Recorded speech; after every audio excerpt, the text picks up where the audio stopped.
नमस्कार, जय हिंद। आज रणनीति के पहले लाइव पर आज मैं स्वागत करना चाहूँगा ग्रुप कैप्टन उत्तम कुमार देवनाथ का। उत्तम कुमार देवनाथ सर भारतीय एयर फोर्स यानी इंडियन एयर फोर्स के 1979 बैच कमीशन्ड हैं। उत्तम कुमार देवनाथ साहब ने हंटर, नैट, अजीत, मिग-23, मिग-25 इत्यादि लड़ाकू विमानों को खुद चलाया है और उनका अनुभव किया है। तो आज मैंने सोचा कि इस अवसर पर जिस समय सब लोग बात कर रहे हैं, उस घटना की जिसमें कि हमने एक वीर पायलट को खोया है तेजस की एयर क्रैश में दुबई में। उसके बारे में सब लोग बहुत सारी कयासारइयाँ लगा रहे हैं, बहुत कुछ कह रहे हैं। परंतु इससे बेहतर क्या होगा कि इसकी बात हम सुने एक फाइटर पायलट से स्वयं, जिन्होंने इन सब चीज़ों को अपने जीवन में झेला है और इनसे खेला है, मैं ये कहना चाहूँगा। तो स्वागत कीजिए ग्रुप कैप्टन उत्तम कुमार देवनाथ का। नमस्कार सर, बहुत-बहुत स्वागत है रणनीति के चैनल पर। धन्यवाद, धन्यवाद।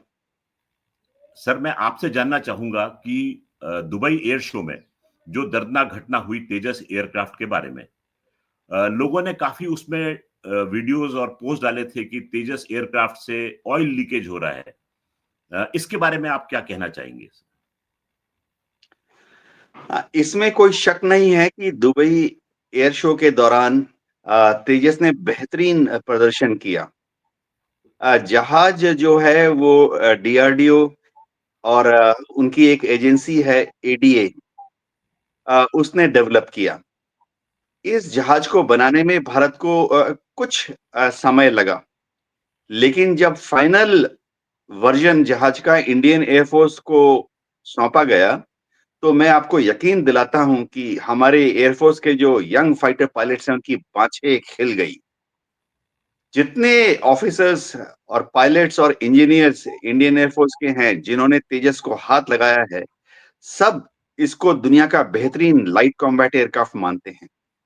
हाँ, दुबई एयर शो के दौरान एक बहुत ही अद्भुत, मैं कहूँ तो एक हास्यास्पद वाकया भी हुआ, जब कुछ लोग जिनको शायद ज़्यादा प्रोफ़ेशनल नॉलेज नहीं है, उन्होंने इसका एक वीडियो, अद्भुत वीडियो शायद तेजस को मेरे ख़्याल से बदनाम करने के लिए बदनाम करना। अपलोड कर दिया, जिसमें ये दिखाया कि ऑयल लीक हो रहा है। देखो, मैं दर्शकों को बताना चाहता हूँ कि किसी भी फाइटर विमान में 2-3 चीज़ें होती हैं, जो कि जब हवाई जहाज की सर्विसिंग की जाती है, तो बहुत ही नेचुरल है। इस इंस्टेंट में इंडियन एयर फोर्स का जो ऑफ़िशियल बयान आया है, वो बहुत ही काबिले तारीफ़ है। उन्होंने पूरे सच को, पूरे झूठ को अ, दूध और पानी की तरह से क्लियर कर दिया है।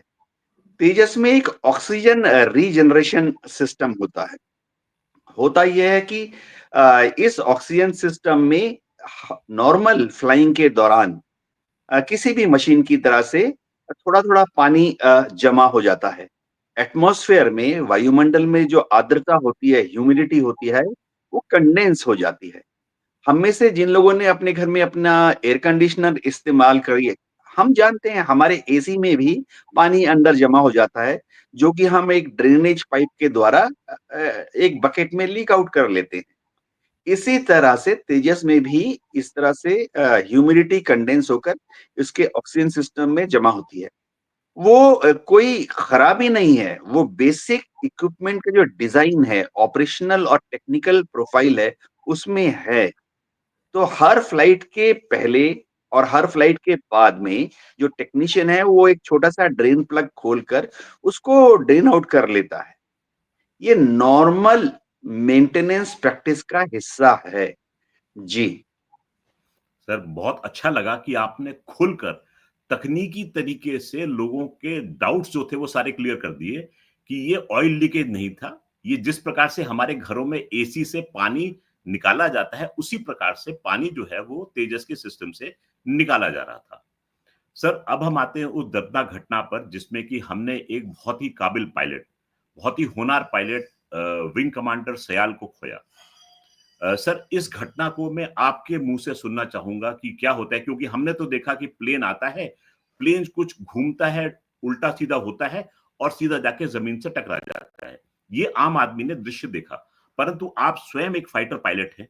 आप जानते हैं कि प्लेन किस प्रकार से उड़ाया जाता है, क्या-क्या खतरे होते हैं उसमें, और क्या वो पायलट उस समय मैन्यूवर करने का प्रयास कर रहे थे? क्या वो मैन्यूवर बहुत खतरनाक होते हैं? या एयर शो में हम अपनी लिमिट्स को भी एक्सीड करके वहां पर काम करते हैं? ये बात मैं आपके मुंह से सुनना चाहूंगा। इससे बेहतर मेरे पास में और कोई बयानिया नहीं मिल सकता।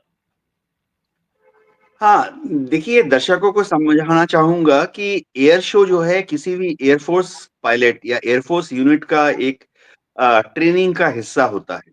मैंने भी एयर शो में पार्टिसिपेट किया है लेकिन भारत के अंदर ही। एयर शो के दौरान जो पायलट मैनूवर करता है उसमें 3 चीज़ें मैं दर्शकों को बताना चाहता हूँ। एक जो हवाई जहाज और पायलट जो भी करतब दिखाता है, वो प्री ब्रीफ्ड होती है, यानी पहले से ही उसके जो सुपीरियर ऑफिसर्स होते हैं, वह उसको समझाते हैं डिटेल में कि वो किन-किन करतबों को दिखाएगा। दूसरी चीज़ ज़ाहिर बात है एयर शो के दौरान जो करतब दिखाते हैं, वो काफ़ी चैलेंजिंग होते हैं। अ उसमें एयरक्राफ्ट और पायलट अपनी जो कैपेबिलिटी है, मैक्सिमम परफॉर्मेंस एनवेलप के हिसाब से ऑपरेट करता है। जैसे मैं दर्शकों को बताना चाहता हूँ कि हमारे दर्शक समझिए कार खरीदते हैं, उसमें आमतौर पे कार 70-80 किलोमीटर की स्पीड पे चलती है। लेकिन अगर कोई रेस हो रही होती है, तो उसमें कार जो है 140-160 किलोमीटर तक चला सकते हैं। मैन्युफैक्चरर लिख देता है कि नेवर एक्सीड स्पीड 180 किलोमीटर। तो एयर शो के दौरान जो पायलट है वो जो मैनूवर कर रहा होता है, करतब दिखा रहा होता है, वो टेक्निकली कंपनी की तरफ से भी ऑथराइज़ होता है। लेकिन पायलट हमेशा ये ध्यान रखता है कि कोई भी टेक्निकल या फ्लाइंग पैरामीटर जो है वो बियॉन्ड लिमिट ना जाए। यानी मैन्युफैक्चरर अगर कहता है कि मैक्सिमम स्पीड इतनी, तो पायलट उतना ही करता है। मैक्सिमम पॉजिटिव जी या नेगेटिव जी इतना से पॉजिटिव जी 7 जी, नेगेटिव जी -2 जी, तो पायलट उसी परफॉर्मेंस एनवेलप के अंदर अपने को रखता है। वो हमेशा सेफ लिमिट में रहता है, कभी भी डेंजर ज़ोन में नहीं जाता है। जी। सर, मेरा प्रश्न आता है कि आप दर्शकों को ये खुलकर बताइए, पॉजिटिव जी और नेगेटिव जी क्या होती है? और एक पायलट के ऊपर क्या बीतती है जब ये इन फोर्सेस को एक्सपीरियंस करता है? हाँ, ये बहुत ही इंटरेस्टिंग है। देखिए, मैं खुद फाइटर पायलट था। मैंने नैट उड़ाया, अजीत उड़ाया, हंटर उड़ाया और उड़ाते-उड़ाते फाइनली मैंने मिग-23 उड़ाया। अब पॉज़िटिव जी क्या होता है? देखिए, जब भी हवाई जहाज़ बहुत द्रुत गति से लेफ्ट या राइट मुड़ता है या बहुत द्रुत गति से ऊपर या नीचे जाता है, तो पायलट का जो शरीर का वज़न है, वो बढ़ता है और कम होता है। जब कोई भी हम में से कोई भी जब स्ट्रेट एंड लेवल फ्लाई करता है, जैसे हम सब हेलीकॉप्टर या ट्रांसपोर्ट विमान में बैठ चुके हैं, तो हमारे शरीर के ऊपर 1 जी यानी 1 जी, 1 जी का मतलब है नॉर्मल गुरुत्वाकर्षण, जो नॉर्मल ग्रेविटी फोर्स पृथ्वी हमें अपनी तरफ खींच रही होती है, 1 जी। अब अगर कोई पायलट बहुत द्रुत गति से दाएँ या बाएँ मुड़ रहा होता है, जैसे कि कॉम्बैट के दौरान ज़रूरत पड़ती है, तो उसके शरीर के ऊपर गुरुत्वाकर्षण का जो बल है, ग्रेविटेशनल फोर्स जो है वो बढ़ जाता है। तो अगर वो पॉज़िटिव जी खींचता है, जैसे मैं आपको बताता हूँ कि समझिए मैं दाएँ तरफ मुड़ रहा हूँ बहुत द्रुत गति से और दाएँ तरफ मुड़ते वक़्त मेरा जहाज भी दाएँ तरफ मुड़ रहा है, तो नॉर्मल क्या होता है कि मेरा सर, हेड और बॉडी भी दाएँ तरफ मुड़ेगी। हुँ। तो पॉज़िटिव जी फ़ील होती है। उस वक़्त क्या होगा कि जैसे मेरे शरीर के ऊपर जो वज़न है ऐसा लगेगा 3 गुना बढ़ दुगना हो गया, गया। 4 गुना हुँ, बढ़ गया, 5 गुना बढ़ गया, 6 गुना बढ़ गया। तो हम हुँ, इसे कहते हैं प्लस 5G, 6-5G हुँ, यानी हुँ, जैसे समझिए मेरा सर 10 किलो का है। मुझे हुँ, ऐसा लगेगा कि मेरे सर का वज़न 50 किलो हो गया, 60 किलो हो हुँ, गया। हुँ, या समझिए मेरा वज़न अगर समझिए 60 किलो है तो अगर मैं 5G पुल कर रहा हूँ, तो मुझे हुँ, लगेगा कि मेरे शरीर का वज़न 5 300 गुना किलो। यानी 300 300 किलो किलो हो हो गया। गया। अरे बाप! अब होता क्या है पॉजिटिव जी में क्या होता है कि जो शरीर का जो ब्लड है ना, वो सिर से नीचे की तरफ आ जाता है, क्योंकि हुँ, आपका शरीर भारी हो गया। अब हड्डी स्केलेटन तो वहीं रहता है, मांस जी, हुँ, हड्डियों के ऊपर है तो वहीं रहता है, लेकिन ब्लड तो फ्लूइड है, द्रव जी, द्रव लिक्विड स्टेट में है, तो हुँ, ब्लड जो है ना सिर से नीचे की तरफ चला जाता है। हुँ, तो इससे बचने के लिए पायलट क्या करते हैं, अपने शरीर को सिखाया जाता है, टेंस कर लेते हुँ, हैं, स्टमक को टेंस कर लेते हैं, थाई हुँ, मसल्स को टाइट कर लेते हैं और हुँ, थोड़ा-सा जैसे वेट लिफ्टर आपने देखा होगा जब वेट लिफ्टर वज़न उठाता है तो 3 सेकंड के लिए वो एक ग्रंट मूव करता जी, है। हुँ, तो जो ट्रेन्ड पायलट होते हैं ऐसे करते हैं। तो हुँ, इससे जो ब्लड है वो सिर के अंदर ही रहता है, नीचे नहीं जाता। ओके, अच्छा आज जैसे सब फाइटर एयरक्राफ्ट में हंटर, नैट, मिग-23 में भी पायलट जी सूट पहनता है। आपने हुँ, देखा होगा कि पायलट सारा ड्रेस पहनने के बाद ऊपर से एक कॉम्बैट ड्रेस पहने जिसको हम जी सूट बोलते हैं। हुँ, तो उसमें क्या होता है कि थाइज़ के ऊपर ब्लैडर लगे होते हैं। जैसे फुटबॉल का हुँ, ब्लैडर होता है, हुँ, हुँ, काफ हुँ, मसल्स जंघा के ऊपर ब्लैडर लगे होते हैं, हुँ, बटक्स के ऊपर ब्लैडर लगे होते हैं और स्टमक के ऊपर भी एक बड़ा-सा ब्लैडर लगा होता है, जैसे हुँ, फुटबॉल का ब्लैडर। जी, अब जब पायलट पॉजिटिव जी खींचता है, तो जैसे हुँ, ही +3 जी, +4 जी होता है, तो वो हुँ, ब्लैडर के अंदर ऑटोमैटिकली हाई प्रेशर एयर वाह! आ जाता है।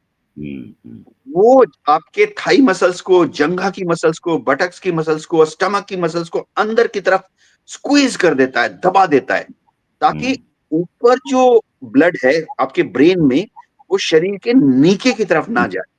समझ गया, तो हुँ, जी सूट पहनने के बाद एक आम पायलट ट्रेनिंग के बाद +7 जी, +8 जी एक्चुअल कॉम्बैट में जब इमरजेंसी है, हुँ, इमरजेंसी बोला तो आपको तुरंत मुड़ के दुश्मन के पीछे लग जाना है और मिसाइल लॉन्च करनी है। जी, या जी, उल्टा भी हो सकता है, कभी दुश्मन आपके पीछे है, तो आपको जी, तुरंत मुड़ के वाह! 8 डॉज जी करना है इसको, हुँ, हाँ, आप 8 जी तुरंत अगले 3-4 सेकंड के लिए पुल करेंगे, डॉज करेंगे दुश्मन की मिसाइल को। तो हुँ, एक पायलट 8 जी तक जा सकता है। अच्छा, हुँ, मैन्युफैक्चरर भी लिख देता है अपनी किताब में कि हुँ, 9 जी से ज़्यादा पुल नहीं करना है। ओके, तो अब क्या होगा? हो सकता है 9 जी से ज़्यादा करेंगे तो जहाज थोड़ा-सा टेढ़ा-मेढ़ा हो जाए, थोड़ा बेंट हो जाए, ऐसा नहीं जी, कि टूट जाएगा। अच्छा हुँ, नेगेटिव जी भी मैं 1 मिनट जी, लेके जी, दर्शकों को बता देता हूँ। हाँ जी, हाँ जी, हाँ जी, देखिए, कई बार क्या होता है कि पायलट जो है, उसको ऐसे मैनूवर करने पड़ते हैं जैसे तुरंत वो बहुत द्रुत गति से नीचे आना चाहता है या वो उल्टा हो जाना चाहता है। कॉम्बैट के दौरान ज़रूरत पड़ सकती है। अभी जो एयर शो में कई बार एक बड़ा फ़ेमस मैनूवर होता है कि पायलट जहाज तो राइट साइड को मुड़ रहा होता है, लेकिन जो पायलट है उसका सिर लेफ्ट साइड को जी, ये समझने ये की बात है। जी, ये सर मैंने एक ये वीडियो था, डाउनलोड किया था जिसमें कि दिखा रहा है इस घटना को कि किस प्रकार से घटित हुई थी ये। तो अगर इससे हम समझ सकते हैं तो आप बताएँ हाँ, फिर हाँ। ये जैसे ही जी, तो आप देखिए जहाज जो है वो द्रुत गति से टर्न कर रहा है और जी, इस ये टर्न टर्न में हाँ, ये तो जी, क्रैश से पहले का है। जो जी, लास्ट के 5 सेकंड, 4 सेकंड, 3 सेकंड देख रहे हैं, जी, इस जी, दौरान जी, ये जी, इसमें पायलट जो है अनकंट्रोल्ड है। ये जी, प्लान्ड मैनूवर जी, ये देखिए जब जहाज आ रहा है और उड़ रहा है, ये तो जी प्लान्ड मैनूवर है। ये आउट ऑफ और जब कंट्रोल नीचे चला तक गया ओके, और ये आउट ऑफ कंट्रोल टकरा गया। जी, तो हो क्या हो रहा है कि शायद पायलट एक नेगेटिव जी वाला टर्न कर रहा था। नेगेटिव जी ओके, में क्या होता है कि जैसे पायलट टर्न तो कर रहा है लेफ्ट में, जी, लेकिन जहाज की जो पीठ है, वो राइट जी, की तरफ हो रही है। जी, देखिए जैसे मैं हाथ से दिखाता हूँ, आमतौर पे क्या है कि एक पायलट जो है ऐसे लेवल उड़ रहा होता है। जी, तो जब वो राइट को मुड़ रहा होता है ऐसे, जी, ऐसे मुड़ता है। तो उसका जो सिर है वो भी ऐसे जाता है, तो ऐसे दिस इज़ मुड़ेगा, पॉज़िटिव चीज़। जी, लेकिन कई बार पायलट जो है मैनूवरिंग करते वक़्त जैसे ऐसे ही ये तो लेवल उड़ रहा है, जी, अब वो राइट को जाना चाहता है तो क्या करता है कि जहाज जो है वो ऐसे करके राइट को जाता है। हाँ, टिल्ट यानी करती है। जहाज का जो बेली, जहाज का जो जी, पेट है जी, वो राइट की तरफ है। सीन। हुँ, ये जरा समझने वाली बात है। जी, और ऐसे हालत में क्या है कि जहाज जो है वो नेगेटिव जी फेस करेगा। यानी जहाज राइट की तरफ जा रहा है, जी, लेकिन जहाज का जो पेट है, बेली पोर्शन, हुँ, वो राइट की तरफ है। जी, तो ऐसे में क्या है कि पायलट जो है उसका सिर किस तरफ है? लेफ्ट की तरफ। लेफ्ट की तरफ, हाँ, तो एक अद्भुत सिचुएशन होती है कि पायलट का जहाज तो राइट को जा रहा है, जी, लेकिन पायलट का जो बेली है वो राइट की तरफ है। यानी हुँ, हवाई जहाज का जो पीठ है, जो टॉप पोर्शन ऑफ हवाई जहाज है वो लेफ्ट में है, तो पायलट का सिर भी लेफ्ट को है। सीन, तो नेगेटिव जी आ जाती है। नेगेटिव जी में क्या होता है कि नीचे का जो ब्लड है वो सर की तरफ आ जाता है। ओहो! तो हुँ, ऐसा कुछ मैनूवर हो रहा था। था, हाँ, अब दर्शकों को समझाने के लिए मैं बताता हूँ, आप उल्टा हो जाइए। जी, एक हवाई जहाज जा रहा है, आप उल्टा हो जाइए ऐसे। हुँ, तो पायलट का हुँ, सिर नीचे हो गया, तो हुँ, पायलट का क्या होगा, उसका जो सिर नीचे है और पैर ऊपर की तरफ है। जी, पायलट का सिर नीचे की तरफ है और पायलट का पैर ऊपर की तरफ है। तो नेगेटिव जी, नेगेटिव 1 जी। हुँ, तो क्या होगा कि उसका जो पैर और उसका स्टमक यानी पेट में जो खून है, वो उसके सिर की तरफ आ जाता है। एक्सट्रीम केसेस में नेगेटिव 3G में कई बार ऐसा भी होता है कि रेड आउट हो जाता है, यानी पायलट के आंखों में भी खून चला आता है, तो उसका आंख कुछ समय के लिए गुलाबी हो जाता है। ओहो! हाँ। तो और संभवतः यही पॉजिटिव चीज़ हुई होगी उस एयर शो में। ऐसा हो सकता है। पॉजिटिव जी में क्या होता है, जी, जब ब्लड जैसे पॉजिटिव 5G, 6G, 7G में ब्लड सिर से नीचे चला जाता है।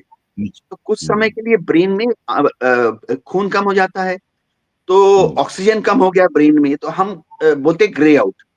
पायलट को ओके, हमेशा ब्लड थोड़ा-सा 4-5 सेकंड के लिए विज़न ब्लर हो जाता है, कलर का हुँ, जो रंग है वो दिखने बंद हो जाते हैं, ब्लैक एंड व्हाइट जैसा हो जाता है।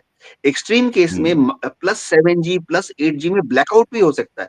यानी ओके, ब्रेन से टोटल ब्लड ड्रेन आउट हो गया, तो ब्रेन को एकदम ऑक्सीजन नहीं मिल रही 3-4 सेकंड के लिए। ब्रेन आँख खुला है, लेकिन पायलट को सिर्फ अंधेरा नज़र आता है सामने। हुँ, लेकिन पायलट्स को ट्रेन किया जाता है कि वो इतना एक्सट्रीम पॉजिटिव जी या एक्सट्रीम नेगेटिव जी ना मैनूवर करें, ना हुँ, पुल करें।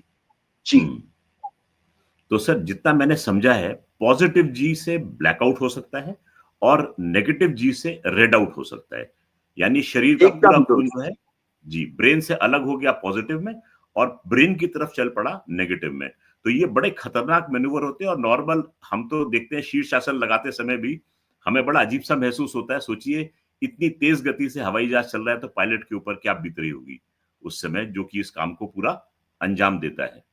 तो इस घटना को देखते हुए एज अ फाइटर पायलट आप अपना क्या अनुमान लगा सकते हैं? हालाँकि इसकी कोर्ट ऑफ इंक्वायरी ऑर्डर हो चुकी है और हमारा अनुमान लगाना भी ठीक नहीं रहेगा। परंतु जैसा मैंने आपकी बात से समझा है, इसके पीछे कारण जो है वो ऐसे हैं जो कि पायलट के तो हाथ से बाहर थे और जहाँ तक मेरा ख्याल है हवाई जहाज में भी मुझे कोई कमी नज़र नहीं आती। आपका क्या ख्याल है सर इसके बारे में? आपने एकदम सही फरमाया। देखिए कोई भी हवाई जहाज एक्सीडेंट हज़ारों कारणों से हो सकता है। जब कॉकपिट वॉइस रिकॉर्डर डिकोड किया जाएगा और डिजिटल डेटा रिकॉर्डर को डिकोड किया जाएगा, तो काफ़ी अंदेशा मिलेगा। जो ऑफ़िशियल वीडियोग्राफ़ी है, उसमें काफ़ी डिटेल मिलेंगी। जी, जो वीडियोग्राफ़ी अभी हम देख रहे हैं, ये तो दर्शकों ने बनाई थी। एयर शो के दौरान ऑफ़िशियल वीडियोग्राफ़ी बनते हैं। जी, उनको एनालाइज़ करके भी काफ़ी आइडिया होगा। जी, पायलट जो है वो एयर ट्रैफिक कंट्रोल के संपर्क में भी रहता है, तो उसके जी, रिकॉर्डिंग से भी एटीसी में भी रिकॉर्डिंग चलती रहती है। जी, देखिए मैं क्योंकि फाइटर पायलट था, एक दिन मेरा भी समय आ गया। अब होता क्या है कि देखिए मशीन मशीन है। चाहे यूएस एयर फोर्स का F-16 हो या F-35 हो, बीच-बीच में क्रैश होते रहते हैं। Russian air force, Israel air force, सब जगह फाइटर एयरक्राफ्ट या हेलीकॉप्टर या ट्रांसपोर्ट विमान भी बीच-बीच में क्रैश होते रहते हैं। जब भी कोई मशीन हवाई जहाज 10,000 घंटे, 1 लाख घंटे उड़ता है, तो एक आध क्रैश हो जाते हैं। स्टैटिस्टिक्स बता रहा हूँ। अब तेजस विमान 2001 से उड़ रहा है। अब तक ये करीबन 13,000 घंटे उड़ चुका है। बहुत ही हुँ। इस समय किसी कारणों से लगता है कि ग्रुप कैप्टन देवनाथ का संपर्क जो है वो टूटा है। तो जैसा कि सर बता रहे थे कि विमान जो है, वो उड़ता है और उड़ते-उड़ते उसका दुर्घटनाग्रस्त होना जो है, हालाँकि सही तो नहीं है, परंतु होता है, स्टैटिस्टिक्स ऐसा बताते हैं। दुनिया में बहुत नामी-गिरामी हवाई जहाज है F-16 नाम का जो कि यूएसए ने बनाया है और स्टैटिस्टिक्स ये भी बताते हैं कि ये विमान कुल मिलाकर 670 बार से अधिक क्रैश हो चुका है। अब इसका बहुत नाम है दुनिया में, परंतु ऐसा हो चुका है।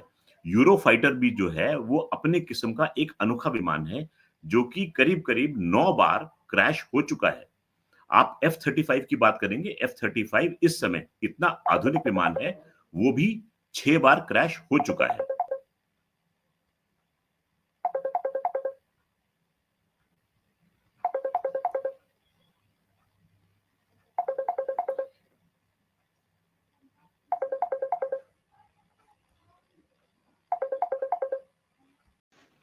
तो तो सर हम अभी डिस्कस कर रहे थे कि किस प्रकार से न सिर्फ तेजस, बल्कि दुनिया के मशहूरतम एयरक्राफ्ट जो हैं वो क्रैश हुए हैं और ये कोई नई घटना नहीं है। तो इस बात पर आप क्या कहना चाहते हैं? हाँ, दर्शकों को सुनकर थोड़ा ताज्जुब भी होगा, अगर मैं कहूँ कि देखिए हवाई जहाज उड़ाना हमेशा से ही थोड़ा-सा खतरे का खेल रहा है। ना सिर्फ फाइटर फ्लाइंग, नॉर्मल ट्रांसपोर्ट या हेलीकॉप्टर फ्लाइंग में भी अक्सर दुर्घटनाएँ होती हैं। एक मोटा-मोटा थंब रूल है कि हर 10,000 घंटे की फ्लाइंग के बाद एक फाइटर क्रैश हो जाता है। यूएस एयर फोर्स भी इतना सेफ्टी कॉन्शियस है, लेकिन वहाँ पर भी उनका मानना है कि हर 1 लाख घंटे की फ्लाइंग के बाद यूएस एयर फोर्स में एक क्रैश हो जाता है। इंडियन एयर फोर्स में हम जितने क्रैश होते हैं उसको बहुत सीरियसली लेते हैं और हम यह मान के चलते हैं कि क्रैश होंगे, क्योंकि कोई भी मशीन परफेक्ट नहीं होती है। हम ये भी मान के चलते हैं क्रैश होंगे क्योंकि कोई भी पायलट यानी ह्यूमन बीइंग कभी भी परफेक्ट नहीं होता है। पिछले 40 साल का अगर आप आंकड़ा देखें इंडियन एयर फोर्स में जितने भी क्रैश हुए हैं, अ, उसमें से करीबन 1 तिहाई टेक्निकल एरर की वजह से हुए हैं। यानी डिज़ाइन डिफेक्ट है या मेंटेनेंस के दौरान एक छोटा-सा कोई नट बोल्ट थोड़ा ढीला रह गया है। अब ये जानबूझ के कोई नहीं करता है।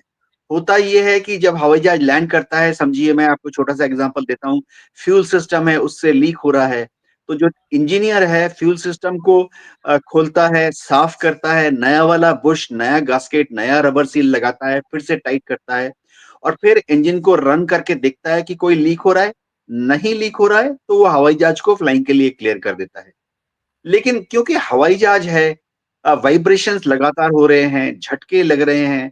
हवाई जहाज है तो कोई-कोई ज़ोन हॉट ज़ोन होता है, जहाँ पे टेम्परेचर हाई होता है। तो जो रबर सील है वो भी हाई टेम्परेचर में रहते-रहते थोड़ा-सा हार्ड हो जाती है। अब एक हवाई जहाज में लाखों कंपोनेंट होते हैं। लाखों कंपोनेंट में से हज़ारों को चेक किया जाता है। फिर भी 1-2 कंपोनेंट कभी-कभी फेल होते हैं। इसको हम टेक्निकल एरर बोलते हैं। ये इज़राइल की एयर फ़ोर्स में भी होते हैं, जापान की एयर फ़ोर्स में भी होते हैं, जहाँ पे वो इतने सिंसियर होते हैं। मैं दर्शकों को ये बताना चाहता हूँ कि इंडियन एयर फ़ोर्स में हम अ, हमारे हर टेक्नीशियन को ट्रेन करते हैं कि अगर कभी भी उसको थोड़ा-सा भी डाउट हो, तो वो हवाई जहाज को क्लीयरेंस ना दे। इसी तरह से हम इंडियन एयर फ़ोर्स में हमारे सारे जो पायलट्स होते हैं, उनको भी पूरा मौका देते हैं कि अगर किसी वजह से वह एडमिनिस्ट्रेटिव कामों में व्यस्त है या उसके घर में कोई हलचल है या उसके मन जो है दूसरे जगह अटका हुआ है, तो फ्लाइंग ना करे। अगर सुबह-सुबह एक पायलट है, वो अपने फ्लाइट कमांडर को कमांडिंग ऑफिसर को बोलता है कि कल रात मैं सो नहीं पाया क्योंकि मेरा छोटा बच्चा सारी रात रो रहा था। तो कमांडिंग ऑफिसर उसको क्लियरली बताता है कि आज तुम फ्लाइंग मत करो, रेस्ट करो, दूसरे एडमिनिस्ट्रेटिव काम कर लो। हाँ, जी। तो सर ये मान के चलते हैं कि भारत के जो टेक्नीशियन हैं, वो दुनिया में एक तरीके से सर्वश्रेष्ठ की श्रेणी में आते हैं और जो हमारा एडमिनिस्ट्रेशन है एयरफोर्स स्टेशन का, जैसे कि आपने ज़िक्र किया, कमांडिंग ऑफिसर जो हैं इतने वो सहिष्णु हैं, वो जानते हैं कि उनका पायलट जो है आराम नहीं ले पाया है, तो इस समय उसको फ्लाइंग के लिए ना बोला जाए और उसको बोला जाए कि आप प्रशासनिक कार्यों में लिप्त रहें और ज़मीन पर रहें और कोई और जो है वो उसके बदले फ्लाई कर ले। अब मैं अंत में एक सवाल जी, आप कुछ कहना चाह रहे थे? हाँ, मैं आपको बताना चाहता हूँ कि हम बेहतरीन एयरमैन को एज़ एयर वॉरियर सेलेक्ट करते हैं, टेक्नीशियन को, और उसकी बेहतरीन ट्रेनिंग करते हैं।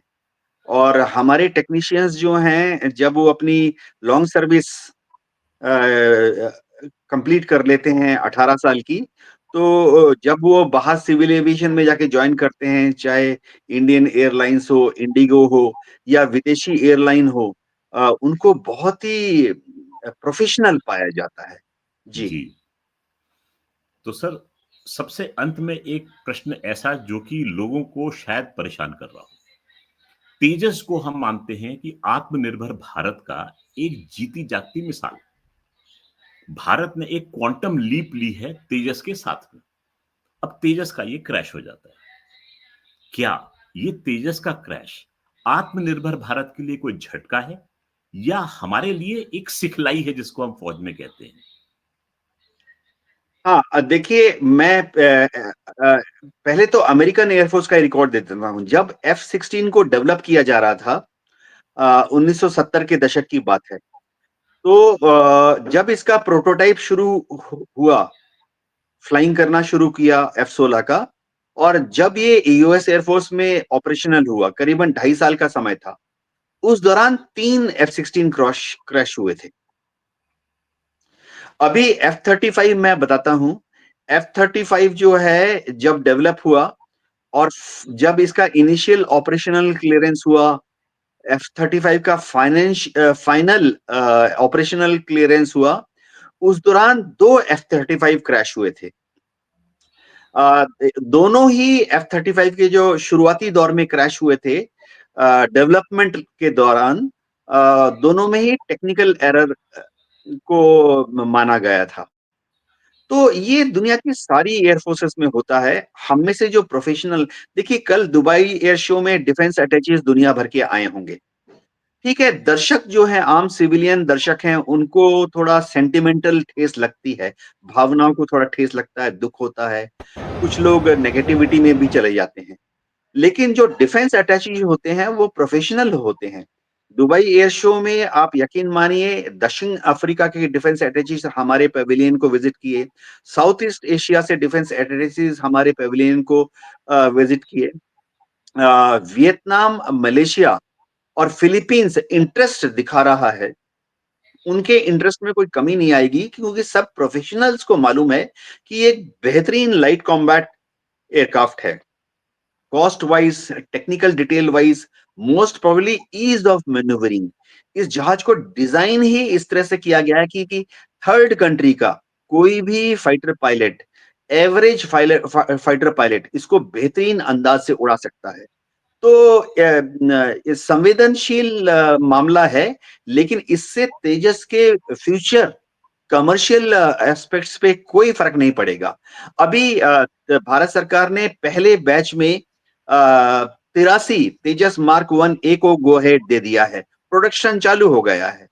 और सेकंड खेप में भारत सरकार ने 97 यानी 97 तेजस मार्क 1 ए को क्लियरेंस दे दी है।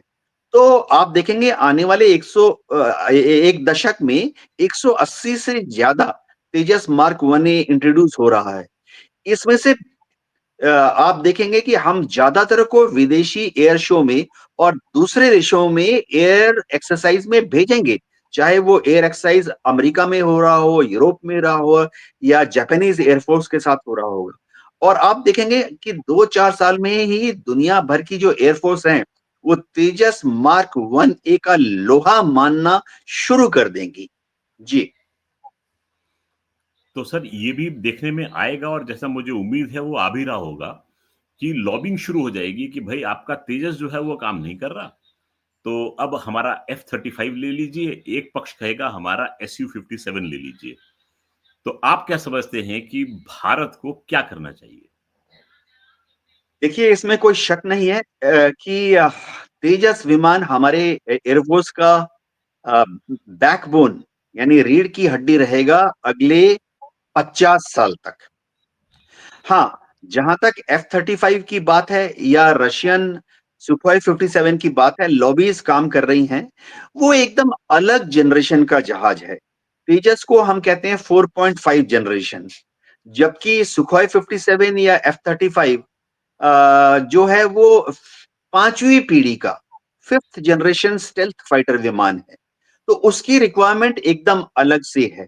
क्या भारत F-35 खरीदेगा? डोनाल्ड ट्रम्प चाहते हैं, लेकिन भारत सरकार ने अभी तक कोई ऑफिशियल स्टेटमेंट नहीं दी है। यस, क्या भारत सुखोई 57 खरीदेगा? रशिया ने तो बोला है कि अगर भारत सुखोई 57 खरीदता है, तो पूरी ट्रांसफर ऑफ टेक्नोलॉजी दे देगा भारत को और जी, रशिया ने कहा है कि सुखोई 57 को और उम्दा, बेहतरीन बनाकर भारत को देगा। अब भारत सरकार इस पर विचार कर रही है। जहाँ तक हमारी बात है देखिए, भारत तेजस मार्क 1 ए के बाद तेजस 2 बनाने जा रहा है और उसके बाद हमारा 5th जनरेशन जहाज बन रहा है एएमसीए जी, एडवांस मीडियम कॉम्बैट एयरक्राफ्ट जो जी, कि 5वीं पीढ़ी का जहाज होगा, उसमें काफ़ी सारी स्टेल्थ प्रॉपर्टीज़ होंगी। दर्शकों जी, को मैं बताता हूँ कि स्टेल्थ क्या होता है? स्टेल्थ प्रॉपर्टीज़ का मतलब है कि जब हम एएमसीए बना लेंगे, तो वो भी दुश्मन के रेडार से अपने को छुपाने में कामयाब हो जाएगा, जो कि युद्ध भूमि में बहुत ही बढ़िया, उम्दा क्वालिटी होती है किसी 5th जनरेशन फाइटर एयरक्राफ्ट के लिए। तो तेजस मार्क 1 ए आने वाले दशकों में ना सिर्फ इंडियन एयरफोर्स में वरन मेरे को पूरा यकीन है कि कुछ अफ्रीकन एयर फोर्सेस में, कुछ लैटिन अमेरिकन एयर फोर्सेस में जॉइन करेगी। ब्राजील और अर्जेंटीना के डिफेंस अटैचेज आज की तारीख में भी एचएएल में जाकर विजिट कर रहे हैं ये देखने के लिए कि हिंदुस्तान एरोनॉटिक्स लिमिटेड किस तरह से तेजस मार्क 1 ए को बना रहा है। तो तेजस का भविष्य बहुत ही सुनहरा होने वाला है। जी।